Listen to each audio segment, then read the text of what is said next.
ఉజ్జీవం అనగా ఏమి అంటే, ఎప్పుడైతే ప్రజలు తమ పాపముల నిమిత్తం పశ్చాత్తాపమైన హృదయంతో దేవుని యొద్దకు తిరుగుతారో, వారి పాపములు క్షమింపబడాలని దేవునికి మొరపెడతారో, దేవుడు తన కనికరాన్ని కుమ్మరించి వారి చెడు నడవడికల నుండి, వారి పాపం నుండి వారిని విడిపించి పరిశుద్ధులుగా చేస్తాడు. దేవుని ఆత్మ వారి మీదికి వ్రాలుతుంది. అప్పుడు గొప్ప ఉజ్జీవం వారి జీవితంలో కలుగుతుంది, వారి కుటుంబంలో కలుగుతుంది.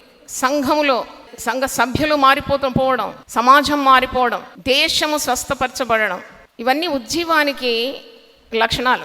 పాపం ప్రబలిపోతున్న ఈ దినాల్లో విశ్వాసులు గొప్ప ఉజ్జీవం లేక గొప్ప పరిశుద్ధాత్మ కుమ్మరింపు కావాలని ప్రార్థన చేయడం చాలా యుక్తమైంది. ఈ చీకటిని, ఈ పాపపు మాలిన్యాన్ని, ఈ సాతాను శక్తులను, ఈ అపవాది కలిగించే పీడలను మనము ఛేదిస్తూ దేవుని కొరకు బలమైన సాక్షులుగా నిలబడాలంటే మనలో గొప్ప శక్తి కావాలి, అంటే గొప్ప ఇంధనం కావాలి. That fuel is the power of the holy spirit.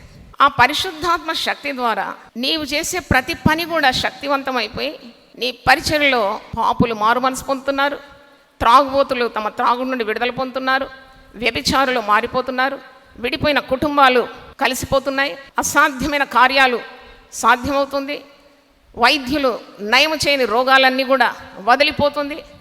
ఇదే శక్తి, శక్తిగల పరిచర్య.